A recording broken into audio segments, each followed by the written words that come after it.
प्रश्न है नाभिकीय बल का अर्थ समझाइए तथा अंतःनाभिकीय बलों के गुण लिखिए।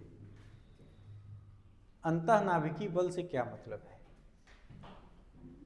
ऐसा बल जो नाभिक के अंदर काम करे। कहाँ काम करे?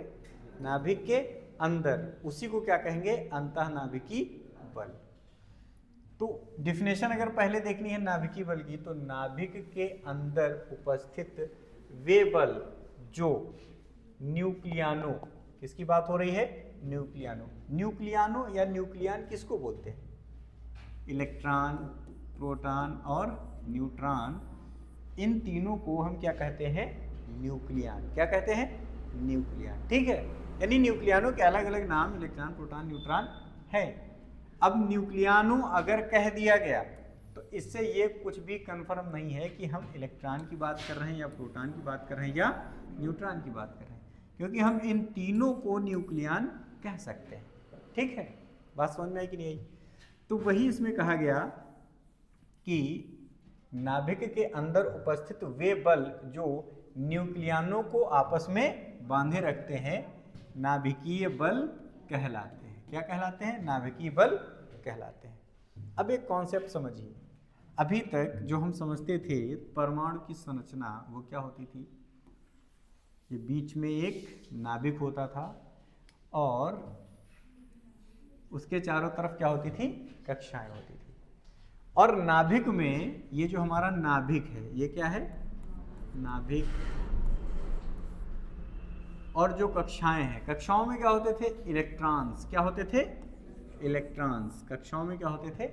इलेक्ट्रॉन्स। तो इलेक्ट्रॉन भी एक न्यूक्लियन है, लेकिन ये कहाँ है? ये नाभिक के बाहर है, क्योंकि कक्षाएं कहाँ होती है? नाभिक के बाहर होती है। अब नाभिक के अंदर क्या क्या रहता है? तो नाभिक के अंदर रहता है प्रोटॉन और न्यूट्रॉन। क्या रहता है? प्रोटॉन और न्यूट्रॉन। ठीक है ना? अब ये जरूरी नहीं है कि एक ही प्रोटॉन या एक ही न्यूट्रॉन हो। कुछ नाभिक ऐसे होते हैं, यानी कुछ तत्वों के नाभिक ऐसे होते हैं जिनमें प्रोटॉनों की संख्या ज्यादा होती है। किसी में 4, किसी में 5, किसी में 6, मान लीजिए इस तरीके से प्रोटॉनों की संख्या है। ठीक है, और वो है कहाँ? है वो नाभिक के अंदर ही। कहाँ पर है? नाभिक के अंदर ही।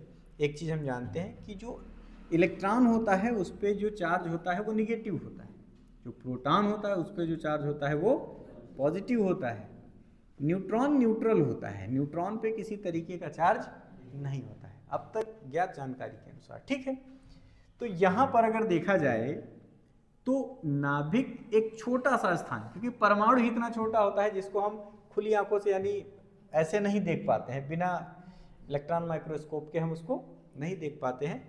तो नाभिक तो उससे भी ज़्यादा छोटा होगा, और नाभिक जैसे छोटे से स्थान में ये 5 या 4 या 6 प्रोटॉन एक जगह पर रहते हैं, तो ये एक मिरेकल ही तो है, जादू ही तो है भाई। कैसे रहते हैं? क्यों? क्योंकि हम जानते हैं अगर 2 धन आवेश एक पास रखे जाएं तो वो एक दूसरे को क्या करेंगे?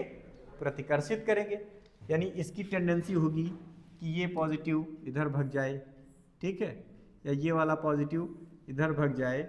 इस तरीके से दूर भगने की टेंडेंसी रखेगा, लेकिन ये नहीं भग पा रहे हैं, ये इस नाभिक जैसे छोटे से स्थान में ही रुके हुए हैं। तो इसका मतलब कोई ना कोई बल इनको अंदर रोक के रखा होगा, और उसी बल को हम क्या कहते हैं? नाभिकीय बल। इन बलों के कुछ गुण भी होते हैं। जो नाभिकीय बल होता है इसके कुछ गुण भी होते हैं। अब क्या गुण होते हैं वो देख लीजिए। पहला, ये बल कैसे हैं? आकर्षण बल है। कैसे हैं? आकर्षण बल। कैसे बल है? आकर्षण बल है। ठीक है, ये बल आकर्षण बल है, और ये बल अत्यंत तीव्र है। कैसे हैं? अत्यंत तीव्र है। ये बल कैसे हैं? अत्यंत तीव्र बल। ठीक है, ये कैसे हैं? अत्यंत तीव्र बल है। या हम ये कह सकते हैं कि मानव द्वारा जितने भी बल ज्ञात किए गए हैं उन सभी बलों में ये बल अत्यंत तीव्र बल माने गए हैं। ठीक है, ये बल अत्यंत लघु परास वाले हैं। ठीक है, कैसे हैं? लघु परास वाले। लघु परास वाले, लघु परास वाले से क्या मतलब है? लघु परास का मतलब ये है कि इन बलों का जो एरिया होता है वो बहुत ज़्यादा नहीं होता है, यानी ये बहुत बड़े स्थान पर कार्य नहीं कर पाते हैं। ये कहाँ काम करते हैं? नाभिक जैसे छोटे से स्थान पर ही ये बल कार्य करता है। अगर क्षेत्र बड़ा होता है तो वहाँ पर इस बल का कोई प्रभाव नहीं देखने को मिलता है। ठीक है, ये 3 हो गए। यानी यहाँ पर क्या हो गया? ये बल अत्यंत लघु परास वाला बल है। ठीक है, ये बल गुरुत्वीय बल नहीं है। ठीक है, ये बल गुरुत्वीय बल नहीं है। ठीक है, तो हमारे हिसाब से नाभिकीय बल के विषय में आपको लगभग सारी जानकारी हो गई है। बताने को तो हम सीधे बता देते कि ये 4 ही उसकी विशेषताएं बतानी थी या उनके विषय में जानकारी देनी थी, लेकिन हमने ये सिर्फ इसलिए बता दिया ताकि आपको पूरी जानकारी हो जाए कि नाभिकीय बल लगता कहाँ है। ठीक है, और इसके गुण क्या है। ठीक है, ये हो गया हमारा नाभिकीय बल।